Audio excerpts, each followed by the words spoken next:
Amados, vamos abrir nossas Bíblias no Evangelho de João, capítulo 6. Vamos continuar nesse capítulo aquilo que começamos a ministrar na semana passada, né? Jesus, o pão da vida. Glória a Deus. Nós vimos anteriormente que Jesus havia multiplicado pães e peixe e alimentou para mais de 5.000 pessoas. Diz o povo que tinha mais de 10.000, porque ali não estava contando mulheres e crianças. Você sabe que mulher normalmente tem mais do que homem e menino também, né? Hoje não, hoje o pessoal tá na light, só tem um filho, umzinho, né? Em vez de ter uns 2 ou 3, né? Para poder reunir assim, dizer onde tiverem 2 ou 3 filhos, ali é incentivo aí, né? Para os irmãos. Então ali era um sinal, foi um sinal que o Senhor Jesus fez, mostrando que Ele é Deus, mostrando que Ele era o Filho de Deus. Mas nós vimos que aquele sinal não foi um sinal que suscitou fé em todos que ali estavam. Para boa parte, para aquela multidão, aquele sinal acabou tendo o efeito contrário, vamos dizer assim.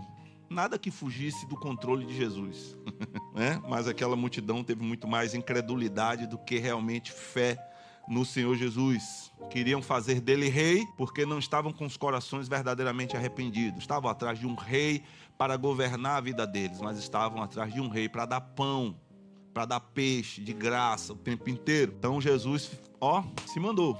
Ali ele não ficou para ser proclamado rei. Nós vamos ler aqui João capítulo 6, do verso 16 até o 26, que diz assim: Ao descambar o dia, os seus discípulos desceram para o mar e, tomando um barco, passaram para o outro lado, rumo a Cafarnaum. Já se fazia escuro e Jesus ainda não viera ter com ele, e o mar começava a empolar-se, agitado pelo vento rijo que soprava. Tendo navegado uns 25 a 30 estádios, eis que viram, melhor dizendo, Jesus andando por sobre o mar, aproximando-se do barco, e ficaram possuídos de temor.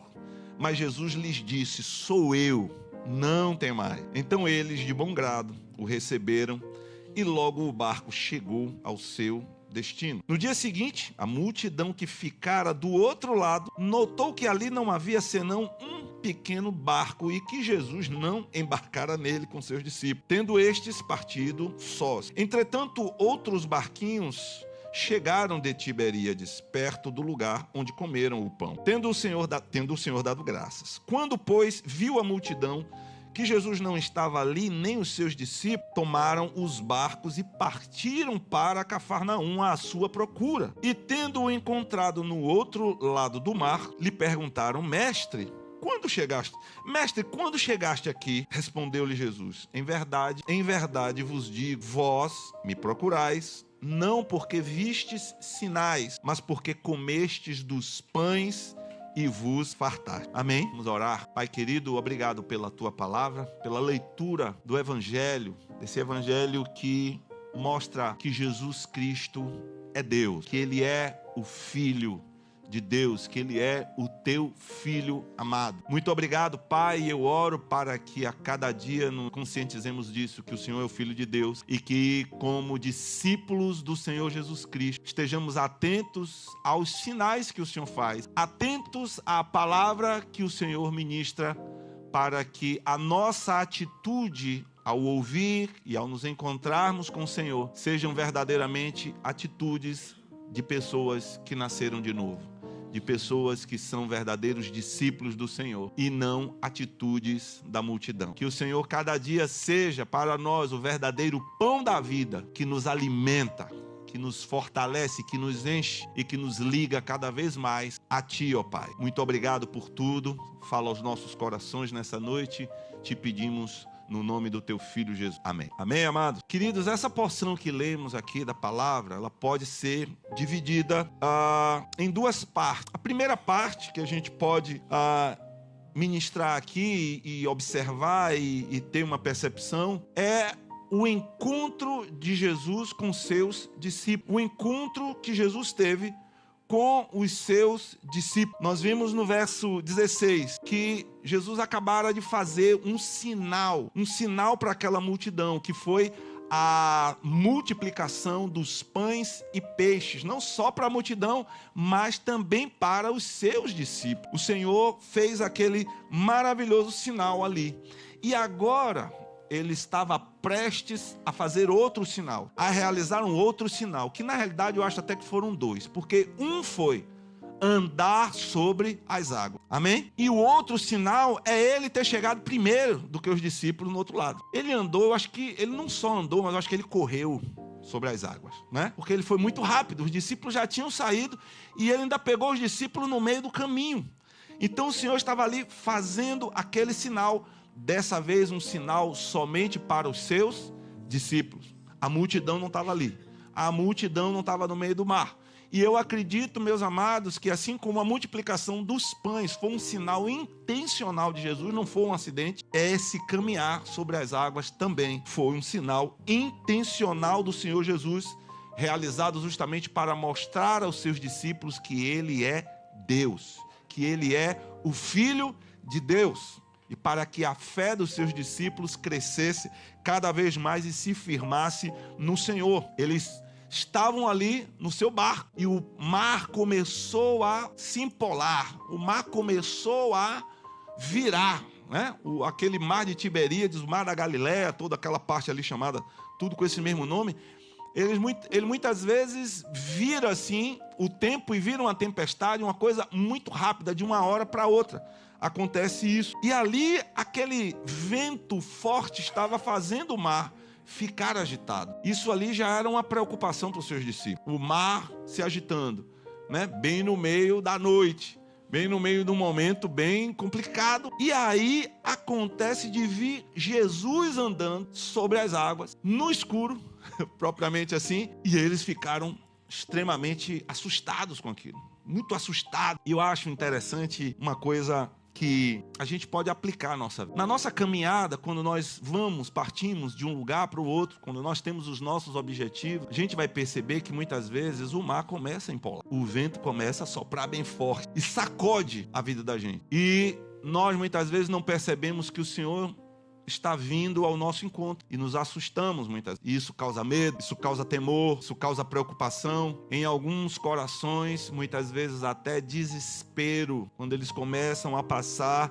por algumas situações complicadas, difíceis. Isso muitas vezes traz um medo, traz o desespero e a gente fica tentando a ajeitar a vida a qualquer custo para poder resolver esse incômodo, esse desconforto, principalmente nós, seres humanos, né? Que a nossa cabeça, a nossa mente, ela sempre vai tender para duas coisas: buscar o prazer ou fugir de uma dor. E aqui os discípulos estavam já agoniados, aperreados, tentando fugir daquela dor. Mas o que nós vemos aqui nesse encontro de Jesus com os discípulos é também o que nós podemos muitas vezes presenciar em nossas vidas. É que muitas vezes na nossa vida, quando o mar começa a sacudir, quando as coisas começam a ficar difíceis, isso pode ser, amados, o prenúncio de um milagre. Isso pode ser o prenúncio de uma operação maravilhosa de Jesus na nossa vida. Isso pode ser um prenúncio de uma libertação, isso pode ser o prenúncio de um livramento de Deus para as nossas vidas. Então a postura dos discípulos aqui, que tiveram medo sim, naquele momento, tiveram aquele temor naquele momento de ver aquela pessoa andando sobre as águas, aquele vulto andando por sobre as águas, e eles não sabiam que era Jesus, e quando Jesus chegou ali, acalmou o mar, acalmou a tempestade, acalmou o vento, e eles ficaram bem. E assim como eles se assustaram, muitas coisas podem nos assustar. Muitas dificuldades que nós passamos, muitas situações complicadas na nossa vida, podem sim também nos assustar. E nos assustam, causam temor no nosso coração. Mas, amados, será que isso não pode ser um prenúncio de um milagre? Será que Deus intencionalmente, será que Cristo de forma intencional não permitiu que algo acontecesse à sua vida para que a sua fé fosse fortalecida, para que a sua fé fosse firmada, para que você buscasse mais ao Senhor, para que aquela sacudida na sua vida também fosse uma sacudida na sua vida com Deus, na sua comunhão com Deus? Nós muitas vezes repreendemos tudo, todas as dificuldades que a gente passa, a gente sai repreendendo, a gente sai dizendo está amarrado, queima Jesus, mas muitas vezes isso é o prenúncio de um sinal. Isso é o prenúncio de um milagre. Isso hoje pode te amedrontar, isso pode te assustar, mas eu quero dizer uma coisa, eu creio que Jesus está se aproximando cada vez mais. Jesus está mais próximo, Jesus está mais próximo de você. Talvez até quando Jesus se aproxima, o medo aumente. Que você diga, Senhor, estou orando, mas parece que quanto mais eu oro, mais assombração me aparece. Talvez a coisa aconteça assim. E a gente precisa ter o coração pronto para ouvir Jesus dizer assim, não temas, sou eu. Sou eu, não é o inimigo não é o diabo não é perseguição não, sou eu. Para que você cresça na fé, para que você aprenda a confiar mais, a entender que eu sou Deus, e não sou apenas Deus, mas eu sou o teu Deus. Eu sou aquele que cuida de você. Aí você pensou que era outra coisa, mas é o Senhor. Sou eu, diz o Senhor. Pensou que a doença era para a morte? Mas não, era o Senhor que veio trazer a cura para você, que veio te sustentar na hora da dificuldade. Pensou que era a doença que ia te matar, mas era o Senhor Jesus mostrando para você que Ele é o Jeová Rafá. Eu sou o Senhor que te cura. Eu sou o Deus que te sara. Eu sou o Deus que está contigo. Você pensou que a luta era para a sua derrota, mas o Senhor disse, eu sou Jeová Sabaoth, eu sou o Senhor dos exércitos. Eu sou aquele que está com você. Eu sou o Senhor que guerreia as suas guerras. Às vezes até na sua vida financeira a coisa aconteceu, você diz, eu estou falido. E o Senhor está dizendo, não, eu sou Jeová Jiré, aquele que provê todas as coisas, aquele que cuida da sua vida, cuide da sua vida financeira, da sua empresa, do que for. Deus é aquele, Jesus é aquele que multiplica pães e peixes. Jesus é aquele que alimenta, que anda sobre as águas, Ele é Deus. O que é mais que Jesus precisa mostrar para você saiba que você tem um Deus com você. Se você tem um Deus com você, você não precisa mais temer, você não precisa mais ter medo, você não precisa mais duvidar, você não precisa mais se desesperar, só esperar e confiar nele, amém? É isso que nós precisamos entender, e foi isso que Jesus estava preparando para os seus discípulos, para que eles pudessem aprender a andar pela fé, que eles aprendessem a viver pela fé. Esses discípulos aqui iriam enfrentar coisas piores do que uma tempestade, eles iriam enfrentar perseguições, eles iam enfrentar autoridades religiosas, eles iam enfrentar até mesmo um exército, como aconteceu, um exército romano, perseguindo a igreja. A perseguição à igreja foi institucional. E aqui, cada situação dessa, os discípulos estavam aprendendo a confiar mais no Senhor, a entender que o Senhor estava com eles, vivendo pela fé, andando pela fé, cada dia em Cristo Jesus. É isso que o Senhor estava ensinando para eles. Essa primeira parte mostra esse encontro de Jesus com os seus discípulos. E a reação dos discípulos ao que Cristo fez foi de crer mais nele, de crescer na fé, de se tornarem muito mais arraigados no Senhor. Mas essa segunda parte mostra um outro encontro, o encontro de Jesus com a multidão. E o encontro com a multidão é diferente do encontro com os discípulos. Você já percebeu isso? Você já percebeu que a reação dos discípulos é uma e a reação da multidão é outra? Então, quando a gente vê aqui, a palavra diz que no dia seguinte a multidão procurava por Jesus, porque eles estavam querendo bis no milagre. Senhor, dá para repetir aí? Dá para repetir? Dá para fazer de novo? Né? O pão estava bom, era um pãozinho simples de cevada, pãozinho baratinho, um pãozinho simples, mas foi muito bom, a gente encheu o bucho. E assim, hoje é outro dia, o senhor sabe como é, né? E a gente gostaria de um pãozinho de novo, dá para fazer novamente?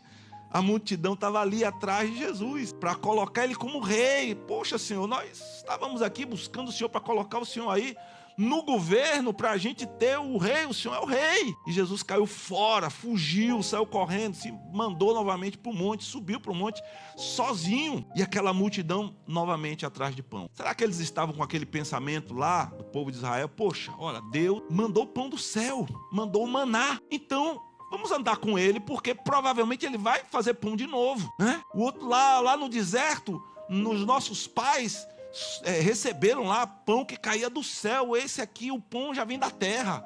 Ele vai cortando assim, ele vai partindo o pão vai esticando, é um negócio sério. Tem pão e ainda tem peixe. Olha que maravilha, não é? Que bênção, só faltou ter um suco, para não ter que descer no cuspe, né? Um suquinho para poder descer legal.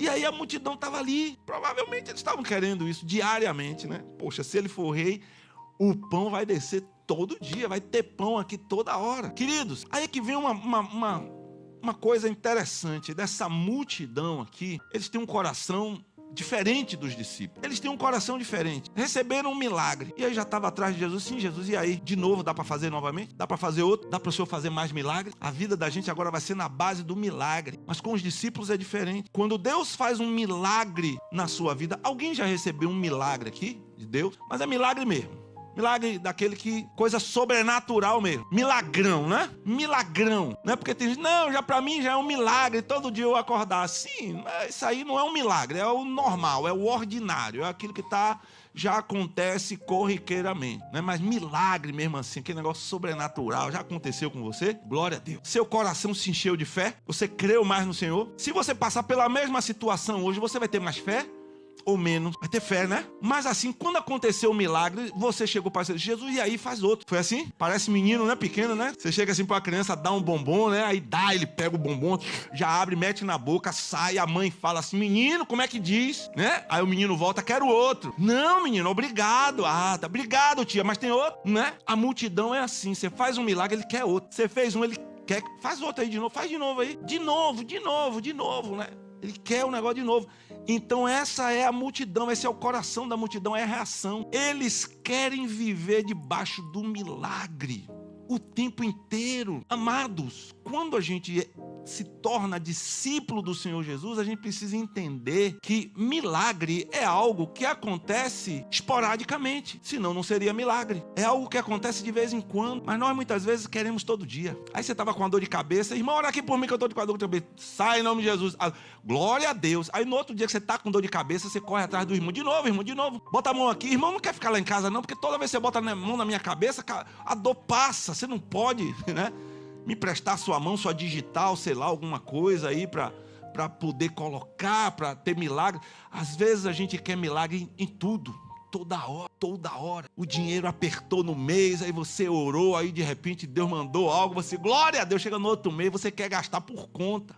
Não, Deus vai fazer o milagre de novo. Opera, Senhor, na minha vida. E aí você muitas vezes se decepciona, porque o milagre não acontece, né? O milagre talvez seja você aprender a administrar seu dinheiro. É ou não é? O milagre muitas vezes é você moderar no que você está comendo, para você não ficar com dor de cabeça, dor de barriga, dor nisso, dor naquilo. O milagre talvez seja esse. Mas aqui a multidão, o coração da multidão é querer outro. Quando Deus faz um milagre na sua vida, na minha vida, como é que eu respondo? Como é que eu ajo? Quando você faz uma oração e Deus ouve a sua oração, quando você pede uma direção a Deus e Deus de forma sobrenatural te dá uma direção. Na minha época, novo na fé, irmãos, era um negócio sério. Tudo eu pedi, Deus me confirma, Deus me dá um sinal. Aí abri a Bíblia, botava o dedo, aleluia, agora, aqui, ó. Aí foi passando o tempo, irmão, eu fazia isso, não dava mais certo. Acabou. E eu senti assim,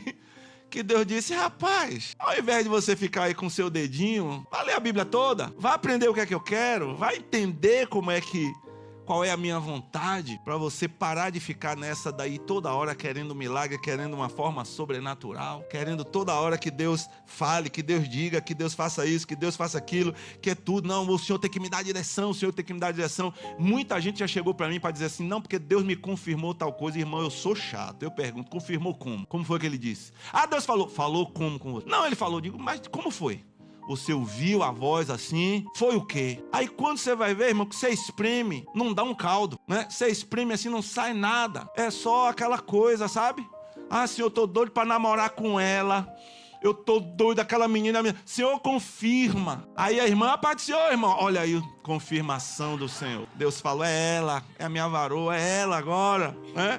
Por que Deus não faz milagre toda hora pra gente, irmão? Por que será? Eu tenho assim, vamos dizer, as minhas, vamos dizer, os meus achismos, né? Eu acho que Deus não faz milagre toda hora assim na vida da gente, pra gente entender que milagre é algo extraordinário, não é algo ordinário. Não vai acontecer todo dia, não vai acontecer toda hora. A gente não pode tentar a Deus, porque quem tentou a Jesus para tentar a Deus foi Satanás. Lança-te daqui abaixo, porque está ordenado aos teus anjos que te sustentem com as mãos para que você não tropece com o pé em pedra. E Jesus disse, também está escrito, não tentarás ao Senhor teu Deus. Então não vai acontecer toda hora, não vai acontecer todo dia, não vai acontecer sempre que a gente pedir. Uma outra coisa que eu acredito que o Senhor não faz milagre toda hora pra gente, sabe por quê? Porque milagres não salvam, amém? Milagre não salva, milagre não liberta, milagre não transforma a vida de uma pessoa. Você pode chegar e receber uma cura e continuar incrédulo. Eu já vi isso. Eu já vi isso acontecer, a pessoa recebe um milagre, é curada, é liberta e ela continua incrédula. Foi isso que aconteceu aqui. Receberam pão, receberam peixe, todo aquele milagre, continuaram incrédulos. Não foram salvos, não foram transformados. Milagre é apenas uma forma de chamar a nossa atenção. O que salva é o evangelho de Jesus. O que salva é a palavra. A palavra é clara quando diz: aprove a Deus salvar os que creem pela loucura da pregação. É o evangelho que salva. Então às vezes a gente fica esperando, querendo que aconteça um milagre para ver se as pessoas salvam. A gente está com mais fé no milagre do que fé no evangelho, do que fé na palavra. Se disser assim, vamos fazer um culto de milagres, um culto de libertação, aí muita gente vai chamar os vizinhos, os amigos, os parentes. Mas se for, vamos agora fazer um culto para pregar a palavra de Deus, a gente só vou chamar quando for alguma coisa assim mais importante, diferente, né? Mas quando é para milagre, para essa coisa toda, a pessoa vem. O crente vai, muitas vezes chama. Milagre não salva. Milagre é uma forma que Deus usa apenas para chamar a atenção. Mas o que salva é a palavra, é a graça por meio da fé no evangelho de Jesus Cristo. Louvado seja o nome do Senhor. Existem pessoas que se converteram que até hoje elas estão arraigadas no milagre. Elas não cresceram em Deus. Elas foram por um milagre. Elas foram porque foi liberta de alguma coisa, elas estão hoje na igreja porque aconteceu alguma coisa sobrenatural na vida delas, mas elas não cresceram em Deus, não firmaram a sua fé no Senhor e está ali o tempo inteiro atrás de milagre, milagre, milagre. Por que o Senhor não faz milagre toda hora? Para que o milagre também não seja o foco é Cristo, o foco é aquele que faz o milagre, o foco não é o pão, é o padeiro. É aquele que faz o pão. O foco é a vida eterna. E é isso que Jesus Cristo diz. É isso que o Senhor fala nesse texto. Ele fala da vida eterna. Isso é que é o foco. No verso 26 está escrito assim: respondeu-lhe Jesus: em verdade vos digo, vós me procurais, não porque vistes sinais, mas porque comestes dos pães e vos fartaste. Trabalhai não pela comida que perece, mas pela que subsiste para a vida eterna, a qual o Filho do Homem vos dará, porque Deus, o Pai, o confirmou com o seu selo. Tem gente trabalhando só pelo milagre, não está trabalhando pela vida eterna, não está buscando a Jesus como o Filho de Deus. Tem coisas que a gente luta muito mais, amados, do que o reino de Deus. Tem gente que está lutando por tanta coisa, com mais afinco, pelo seu trabalho, pela sua escola, pela sua vida profissional, pela sua família, por tanta coisa, até muito mais do que lutaria para a vida eterna em Cristo. Às vezes nós estamos lutando por coisas que vão perecer, que vão se acabar nesse mundo, que vão virar fumaça, que vão virar pó, mas a gente está ali fazendo uma força, a gente está ali se acabando e esquece aquilo que tem valor eterno. Estamos na luta por tanta coisa, esquecemos da vida eterna. Lutamos por tantas coisas para os nossos filhos, pela saúde deles, pela educação deles. Mas quando chega no quesito pregar o evangelho, ministrar aos nossos filhos, envolver o nosso filho no culto, adorar ao Senhor, trazer para os nossos filhos um ambiente cheio da graça e da presença de Deus, nós esquecemos essas coisas, porque estamos muito mais ocupados com as outras, com as coisas que não vão gerar frutos para a vida eterna. Jesus diz: trabalhai não pela comida que perece, mas pela que subsiste para a vida eterna, a qual o Filho do Homem vos dará. O que Jesus queria dar para eles? O pão da vida, o pão eterno. Mas eles estavam muito mais preocupados com o pão de cevada, para encher a barriga, para encher o bucho. E é isso que muitas vezes nós vemos nas igrejas, um monte de pessoas buscando só os milagres. Está buscando o sinal pelo sinal, mas não está buscando um sinal que mostra isso aqui. É porque Jesus é Deus, é porque Jesus dá a vida eterna, é porque Cristo é o Senhor das nossas vidas. Não, estamos buscando muitas vezes por conta de que queremos milagres, porque queremos apenas o oba-oba, estamos ali querendo receber coisas naturais, coisas materiais na nossa vida, lutando por coisa que vai perecer, que daqui a um tempo não vai prestar para mais nada. Às vezes é isso que a gente acaba passando para os nossos filhos. Às vezes é isso que nós passamos para os nossos jovens na igreja, incentivando-os a buscar tudo que é coisa nesse mundo e não buscar o reino de Deus e a sua justiça. Quando a gente busca o reino de Deus e a sua justiça em primeiro lugar, sabe o que acontece? As demais coisas nos são acrescentadas. Se você não crê nisso, já era. Se você não crê nisso, você vai viver de outra forma a sua vida. A gente fala tão mal do jovem rico, né? Mas, rapaz, que sujeito, hein? Guardava os mandamentos todos, mas na hora do vamos ver, largou de mão.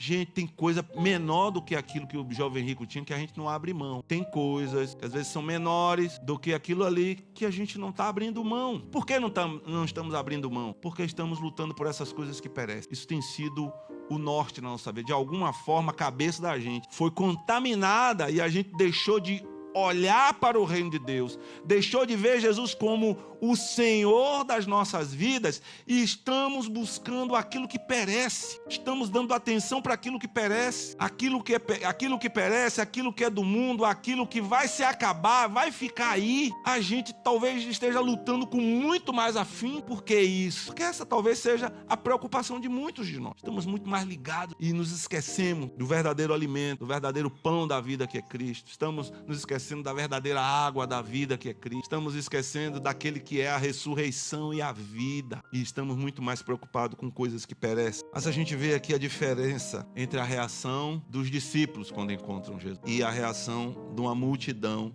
quando encontra Jesus. E eu quero dizer para você que é discípulo de Jesus, ou que pensa que é discípulo de Jesus, a sua reação, a minha reação, a sua reação com o milagre de Jesus, com Cristo, ela precisa ser diferente da reação da multidão. A multidão quer repetir o milagre. A gente não, a gente quer mais aquele que faz milagre. A gente quer Jesus, a gente quer o Senhor. Não adianta ter um encontro com Jesus, mas ter reação de multidão. A multidão estava de olho no pão. Se a gente ficar de olho no pão, se a gente ficar de olho no que Deus pode fazer, no que Deus pode dar, e nos esquecermos de olhar verdadeiramente para Ele, desejá-lo como Senhor da nossa vida, como aquele que vai governar a nossa vida, nós vamos passar a vida inteira frequentando igreja só para receber bênção. O culto vai ser para receber bênção. A igreja vai ser para receber bênção. A IC vai ser para você ir receber bênção, mas você não vai ali estar sendo um promotor de vida. Aí você vai para a IC, você não está nem aí para convidar ninguém que é uma pessoa que não conhece ainda o Senhor, você não vai convidar. Por quê? Porque você está indo para lá para receber bênção, para estar lá com os irmãos, muito mais ligado nisso, naquilo que a igreja pode te dar, naquilo que os irmãos podem te dar, naquilo que Deus pode te dar, mas não nele. Pare de olhar para o pão, pare de olhar para o pão, pare de olhar para o peixe, pare de olhar para essas coisas, pare de correr atrás de milagre, pare de correr atrás de migalhas. Todas essas coisas são migalhas. Mais importante é a vida eterna em Cristo, mais importante é a sua comunhão com Deus, é você verdadeiramente ter comunhão com Ele, é você entender que você é dele, Ele é seu. De que Ele é quem cuida da sua vida, que essas coisas são coisas secundárias. O mais importante é Ele. Se você tiver Ele, não tiver nada, ótimo. Você tem tudo. Você tem tudo. Eu vejo muitas vezes as pessoas preocupadas da vinda de Jesus, aí depois se levanta aquela preocupação. A igreja não vai passar pela grande tribulação. Não, a igreja vai passar. Não, a igreja não vai. Não é possível que Deus vai deixar a igreja passar. Meu irmão, eu não sei. Né? Eu acredito que a igreja vai passar sim. Você acredita que ela não vai. Cada um tem sua fé, cada um tem sua crença, cada um enxerga de uma forma, mas nós muitas vezes estamos assim. Não é possível que Deus... Eu perguntei uma vez para o irmão, por que, irmão, não é possível? Não, você acha que Deus vai salvar assim a igreja para depois deixar ela passar? Eu disse, vai, vai sim. Eu disse, e os apóstolos? Sofreram, se arrebentaram, todos morreram, foram sacrificados, foram chicoteados, foram escarnecidos. E o próprio Filho de Deus, por que será que Deus não iria permitir que a sua igreja passasse pela grande tribulação. Muitas vezes isso mostra que nós estamos muito mais preocupados em o bem-estar. Eu quero bem-estar. E eu fico preocupado com essa galera, porque se acontecer de realmente a igreja passar, na hora do vamos ver, vai dizer assim, não é possível, Deus. Aí vai dizer, não, Deus não existe. Mas que ele deixou a gente passar por essa tribulação? Estava dizendo que a gente não ia passar e agora a gente está passando. Eu prefiro achar que vai, porque na hora eu vou dizer assim, olha aí, tá vendo aí? Mas nós muitas vezes não queremos. Nós queremos somente a coisa boa, o bem-estar, o antidepressivo da glória, para a gente ficar feliz, né? O Rivotril celestial que nos sucede, a bondade. O vento está soprando, Rivotril de Cristo na sua vida. Aí você fica em paz, que tranquilo. É bênção. Milagre é coisa esporádica. Não espere que milagre transforme o mundo. Pregue o evangelho. Amém? Quando você se reunir, venha entregar seu louvor, esteja no meio dos irmãos para você cooperar, para você abençoar. Essa igreja aqui, pastor não toma dinheiro da igreja. Pelo contrário, a igreja toma dinheiro. Leva a minha grana. É tanta coisa aqui. Eu pensei até em botar meu currículo em outra igreja, para ver se rola alguma coisa, né? Mais ou menos. Sabe, nós estamos assim... E, gente, tem gente que está tão atrás de milagre que está comprando milagre. Vai para comprar o milagre. Quanto é que tem que dar aí para eu receber isso? Parece Simão, né? O mágico. Quanto é que eu tenho que pagar aí para receber o milagre? Quanto é que eu tenho que dar aí para receber a bênção? Aí dá um carro para ver se recebe 3. Aí Deus não dá os 3. Melhor dizendo, Deus não, a igreja não dá os 3, né? Toma. E depois ele vai lá processar. E ainda vai dar mais dinheiro pro advogado para poder processar. Então vamos parar de olhar pro pão. Vamos parar de focar em milagre. Vamos aprender a viver a nossa vida com Deus. Sermos pessoas que estão dando ao Senhor. Chamando pessoas.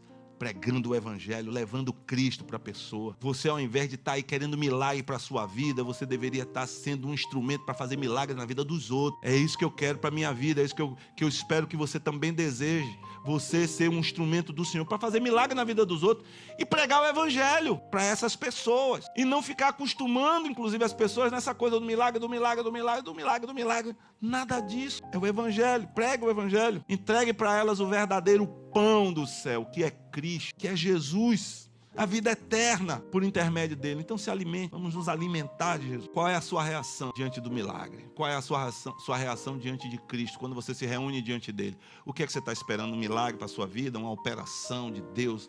Claro, a gente tem que ter essa expectativa. Mas, amados, nós precisamos ter a reação de discípulo. Quero ser bênção na vida dos meus. Quero ser instrumento de Deus. Eu quero ser uma pessoa usada por Deus para levar pessoas a Cristo e levar Cristo às pessoas. Quando você recebe a bênção, qual é a sua reação? Você vai ver a reação, que é diferente de quem é discípulo. Quando Jesus chegou lá, que Marta e Maria mandaram avisar, olha, Lázaro, teu amigo, está doente, está enfermo. Jesus ainda ficou ali um tempo, intencionalmente. Mais uma vez, né? Tudo ali em João, você vai ver os milagres todos, Depois Jesus chega para os discípulos e diz, vamos ali, vamos lá em Betânia. O que você é doido? Quiseram te matar um dia desse, eu estava a voltar para lá. Não, nosso irmão Lázaro está dormindo e a gente vai acordar ele. Ah, se está dormindo, está bem. Meu filho, Lázaro morreu.